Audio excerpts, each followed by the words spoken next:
By 1943, the mighty Wehrmacht, once unstoppable across Europe, was breaking apart.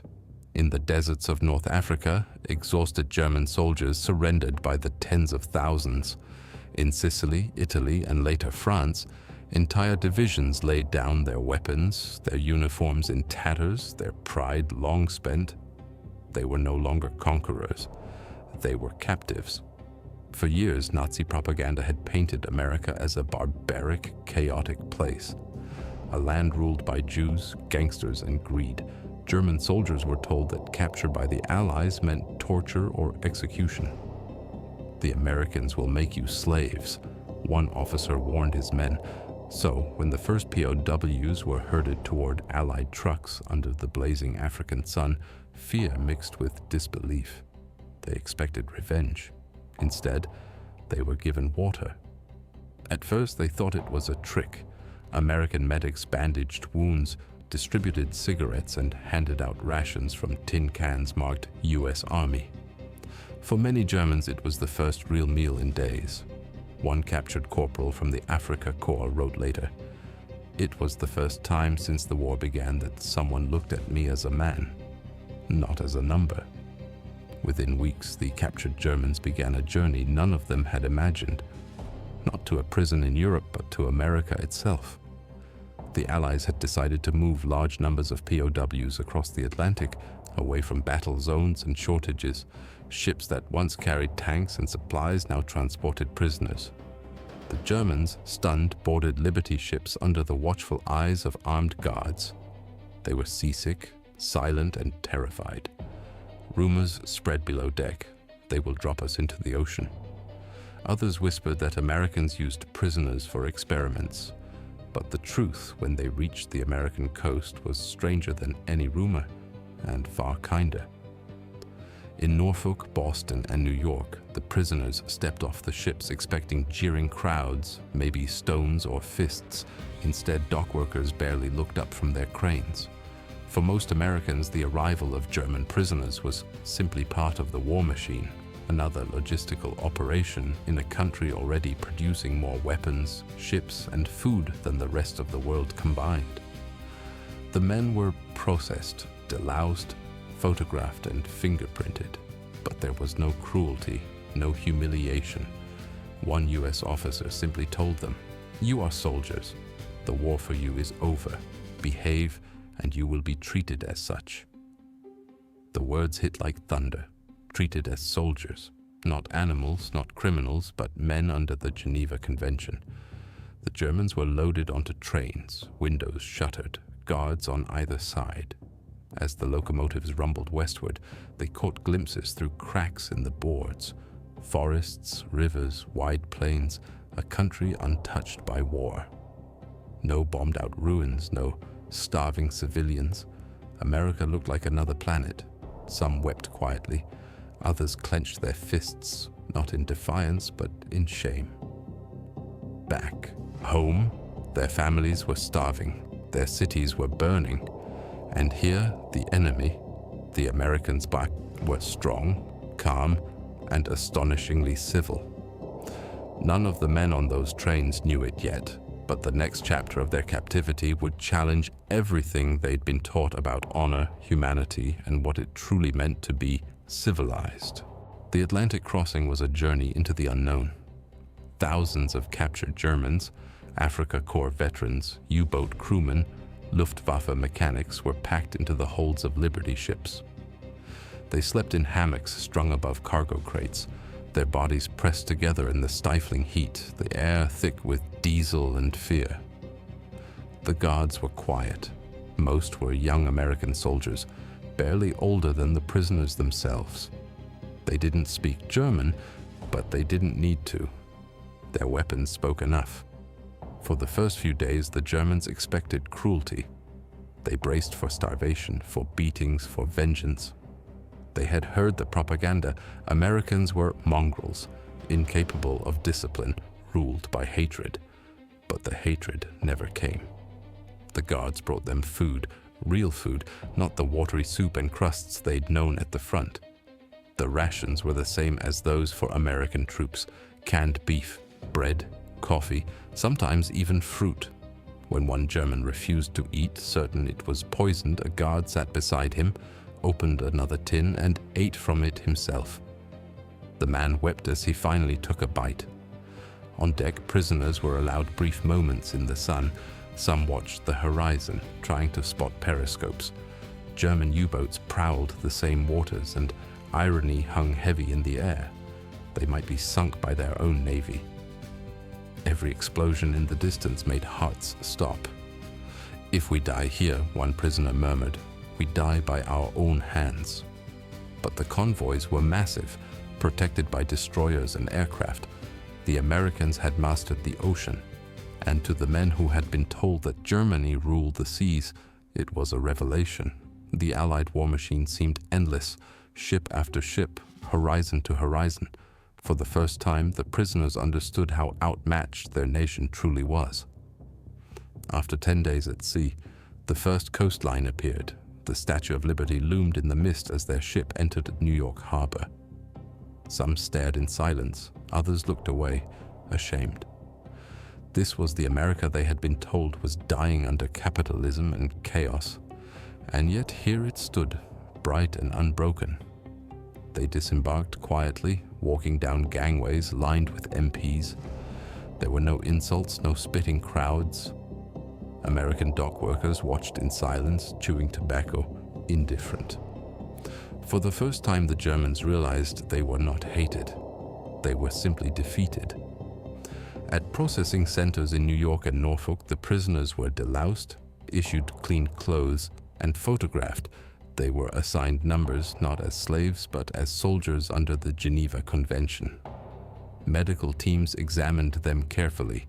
Wounds were treated, malnutrition recorded. One officer said simply, "You are safe now. The war is over for you." For men who had lived under terror, it felt impossible. They had seen how their own army treated captives, how Soviet prisoners starved in open fields, how discipline was enforced by whip and bullet, and now the supposed enemy handed them blankets and bread. That night, lying on real bunks for the first time in years, the prisoners listened to the hum of the harbor outside. One whispered, "They treat us better than our officers ever did." The sentence hung in the air like a confession. None of them slept much. They didn't yet know where they were going, only that they were heading deep into the heart of the country they had been taught to despise.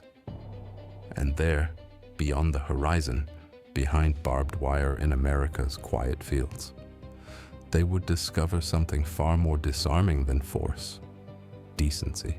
When the trains began to roll inland, the German prisoners pressed their faces to the cracks in the wooden slats. What they saw stunned them. This was not the desolate, chaotic America they had been warned about in Nazi propaganda. Instead, the countryside stretched endlessly: green fields, quiet towns, and houses with white fences, and children playing outside. No bomb craters, no soldiers in the streets, no ruins, just peace. The trains traveled for days, through landscapes that felt like another planet. At each stop, the Americans gave them food: sandwiches, milk, sometimes apples from farmers who gathered to watch the passing prisoners. The Germans, dirty and gaunt, were bewildered. In Germany, they had been taught that the enemy hated them, but when a farmer's daughter waved from a platform, one prisoner began to cry. Their destinations were scattered across the country, more than 500 camps built from Texas to Minnesota, from California to Georgia. The U.S. Army had turned its vast farmland into a web of POW facilities, each surrounded by fences and watchtowers. Yet when the prisoners arrived, they couldn't believe what they saw. Inside the barbed wire, there were barracks with wooden floors, beds with clean sheets, showers with hot water, even mess halls that served 3 meals a day. They were issued work clothes, soap, cigarettes, and writing materials. A Red Cross representative visited regularly to check conditions. The rules of the Geneva Convention were not just followed, they were enforced. The Germans compared it to their own camps back in Europe, where Allied prisoners starved and froze. "It is a strange feeling," one lieutenant wrote in his diary, "to live better in the land of the enemy than in the land we fought for." At Camp Hearn in Texas, they found sports fields, a library, and even musical instruments. The Americans encouraged the prisoners to build their own community. They published camp newspapers, performed theater plays, and held classes. University professors captured in North Africa lectured on philosophy and mathematics. In one camp, an orchestra formed from volunteers. When they played Beethoven under the Texas sun, even the guards stopped to listen. Of course, not everything was easy. Hardline Nazis among the prisoners tried to maintain discipline, bullying those who spoke too openly with Americans. They painted swastikas on barrack walls and organized secret meetings. But for many, that grip of fear began to loosen. They discovered a different kind of order, one based not on threats but on respect. They worked in nearby farms and sawmills, earning small wages in camp currency. Farmers, desperate for labor while their own sons were at war, quickly realized how skilled the German POWs were. They treated them fairly, sometimes even shared meals after the day's work. "You work hard," one farmer told a prisoner, "and that's all I care about." Letters home described the unimaginable. "We are treated well. We eat meat, vegetables, even dessert. Do not worry for me." Many of those letters never reached Germany. Nazi censors destroyed them, unwilling to let the truth spread. Still, word of mouth traveled. For every prisoner who crossed the ocean in fear, another arrived expecting hell and found something closer to humanity. Behind the barbed wire, the Germans began to confront an uncomfortable realization: that the enemy they had been taught to hate was not cruel, not weak, but profoundly decent. And that decency was perhaps the greatest weapon of all. By late 1943, word had spread among the captured Germans. Life in the American camps was not a punishment, but a paradox. They were prisoners, yes, but prisoners treated like men. For many, it was the first time they had felt dignity since the war began. Each day began with a bugle call and roll call under the morning sun. The guards, often no older than the prisoners, barked orders in English but without cruelty. Then came breakfast, oatmeal, eggs, sometimes even bacon or coffee. The same rations eaten by American soldiers. It was unthinkable to men who had watched their own comrades starve at Stalingrad or rot in Soviet camps. The Geneva Convention dictated fairness, and the US Army enforced it meticulously. When a camp commander in Arkansas tried to cut food portions to teach them a lesson, the War Department intervened within days. The rules were clear. Enemy or not, these men were to be treated as soldiers, honorably captured combatants, not criminals. At first, the Germans distrusted the kindness. They whispered among themselves that it must be psychological warfare, that the Americans were trying to soften them. But the days turned to weeks, the weeks to months, and the treatment never changed. Letters allowed by censors began to reflect that shift. "We are treated like humans," one wrote home to Bavaria. "We have enough to eat, we work, and we are paid. I wish I could send food back to you." The work became a lifeline.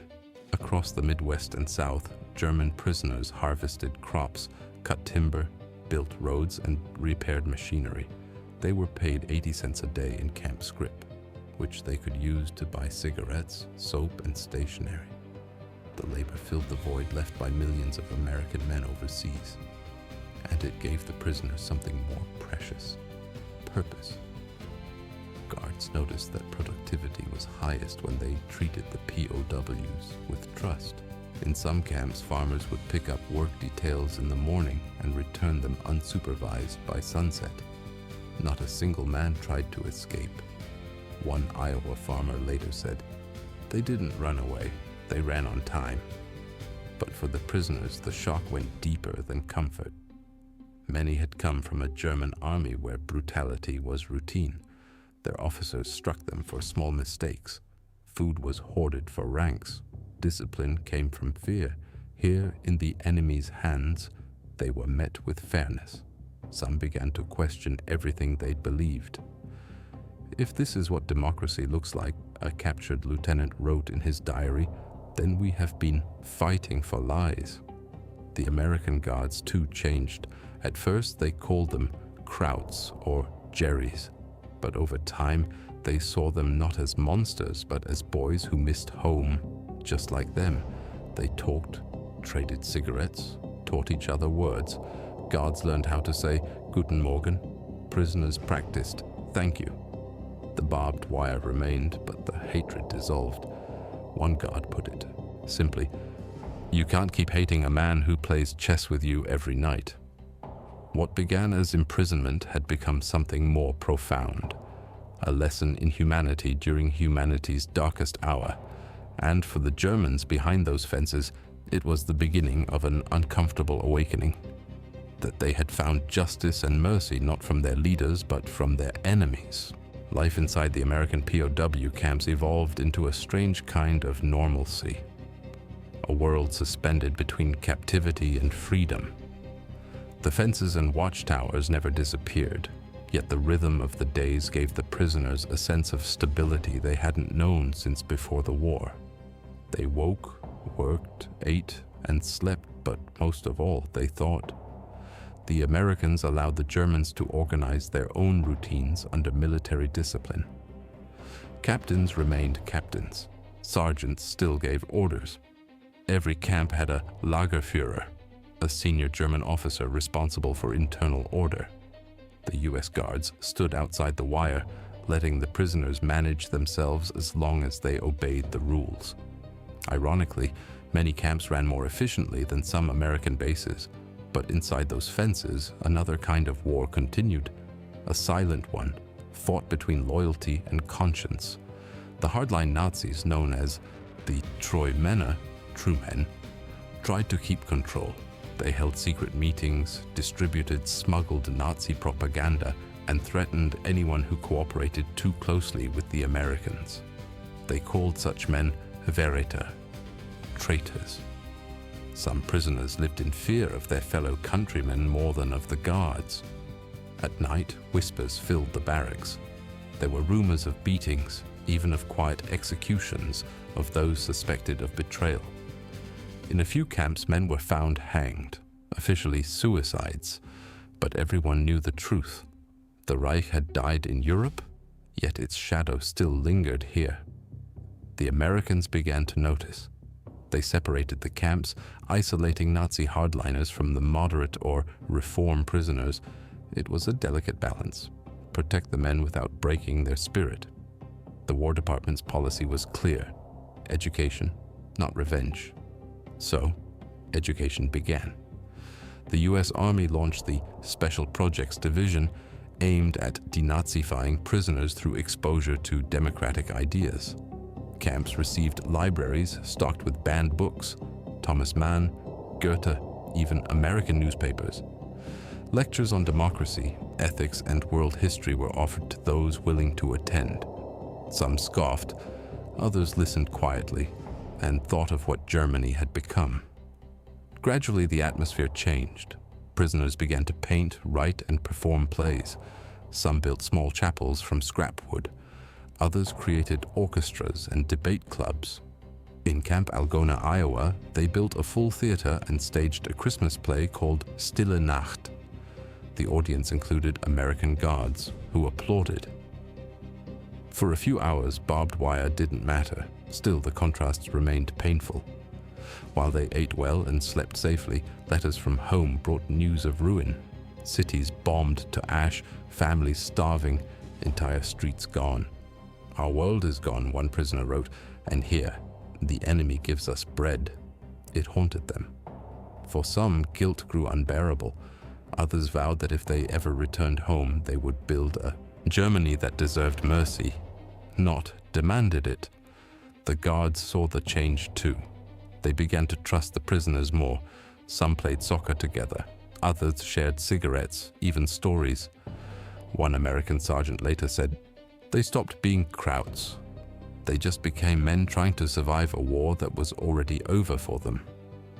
Inside the fences, humanity had found a way to exist not through force but through small acts of decency. And for many German POWs, it was the first time they understood that strength could come not from fear, but from fairness.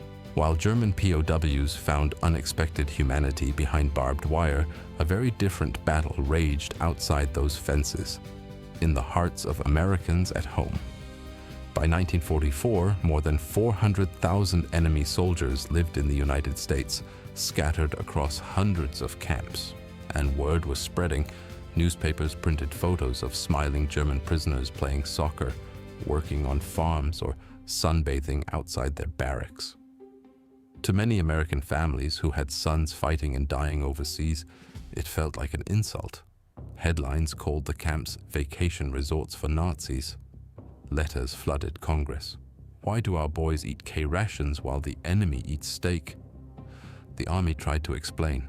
The Geneva Convention of 1929 required equal treatment for prisoners, the same food, shelter, and medical care given to U.S. troops.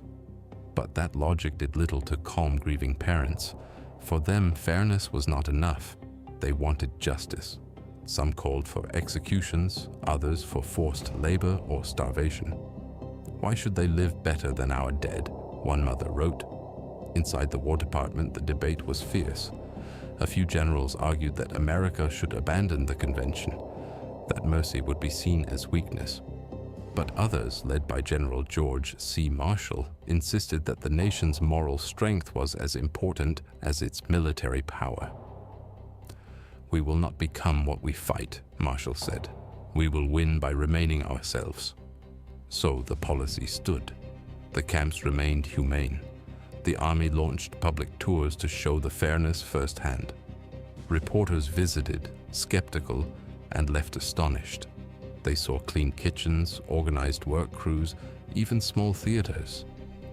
"It is not luxury," one journalist wrote, "but decency, and that perhaps is more dangerous to tyranny than any bullet." Meanwhile, the Germans behind the wire followed these debates through camp newspapers and snippets from guards. Some felt shame that their comfort caused anger. Others saw irony. Even in freedom, one prisoner joked, the Americans argue, but deep down, many were moved. If they fight among themselves about how kind to be, a former Wehrmacht officer said, then we truly have lost to a better enemy. Propaganda tried to twist the story. Nazi broadcasts back in Germany mocked the American hypocrisy, claiming prisoners were enslaved, tortured, and starved. Yet Red Cross inspections and returning wounded told the opposite story. Families began to whisper the truth, that captured sons were safe, even thriving. The psychological impact was profound. For soldiers still fighting in Europe, tales of decent treatment in America undercut the Nazi narrative. Surrender no longer seemed like dishonor. It seemed like survival. By 1945, thousands of German troops laid down their weapons willingly, knowing captivity could mean a full stomach and humane care. At home, some Americans softened too. When farmers realized that POWs were essential to the ice harvest, attitudes changed. The enemy became indispensable. Guards who had once spat the word kraut now shared coffee and laughter with men who just months before had aimed rifles at them.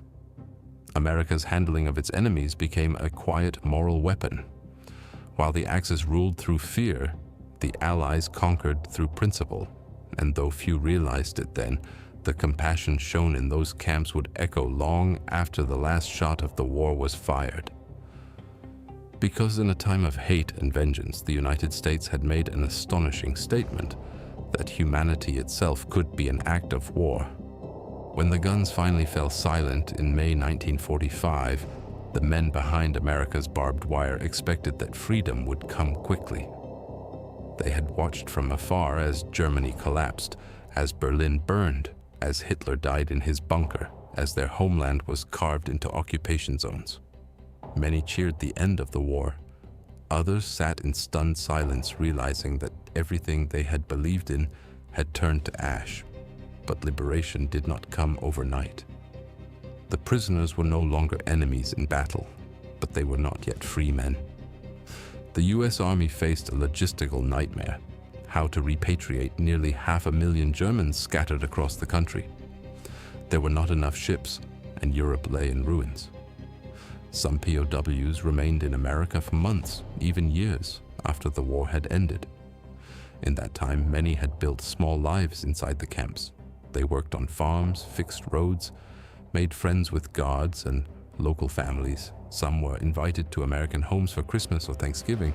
Others fell quietly in love with girls who smiled at them from across fields or over fences. When orders finally came to return home, the joy was mixed with something unexpected: sorrow. At the train stations, farmers who had employed them came to say goodbye. Some brought gifts: a Bible, a jacket, a photograph. One Iowa farmer told his German worker, "You came here my enemy, but you leave my friend." The prisoner, overwhelmed, could only reply, "You have shown me what Germany forgot."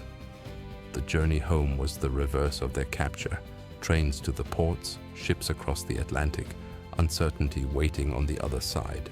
But now the fear was not of the enemy, it was of home. Germany was unrecognizable. Cities like Cologne, Hamburg, and Dresden were nothing but rubble. Families were scattered or dead.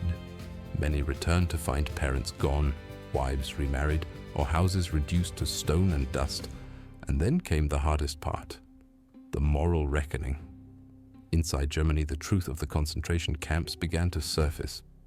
Photographs, testimony, film reels, the full horror of the Holocaust confronted them. Many POWs could not believe it. Others had suspected all along, but buried the thought under obedience. Now, standing among ruins, they faced the question they had avoided in captivity: what had we fought for? For some, the answer came too late, but for many, their experience in America had already planted something new. A seed of conscience. They had seen democracy in action, not as propaganda, but as lived reality. They had seen an enemy that could win without cruelty, guard without hate, and forgive without surrendering strength. In 1946 and 1947, when the last prisoners were shipped home, thousands asked to stay. A few succeeded, sponsored by American families or by churches. Others returned to Germany determined to rebuild a different nation. Many became teachers, engineers, or writers. Some would later tell their children that they had learned freedom not in Berlin, but in a prison camp in Texas or Iowa. Years later, when historians interviewed them, their words echoed the same realization. In America, we learned what humanity really means. They had come to America as conquerors defeated and left as men reformed. The fences that once confined them had become something else. Not barriers, but mirrors, reflecting the difference between power and principle. And as ships carried them back across the Atlantic, the prisoners who had once feared their captors now carried with them a strange gratitude that their enemies had taught them how to be human again. When the last German prisoners sailed home in 1947, the barbed wire camps slowly disappeared. Barracks were torn down, guard towers dismantled, and the farmland they once occupied returned to quiet fields.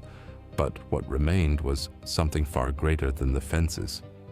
A legacy of dignity that outlived the war itself. Historians would later call it one of the most remarkable moral experiments in modern warfare.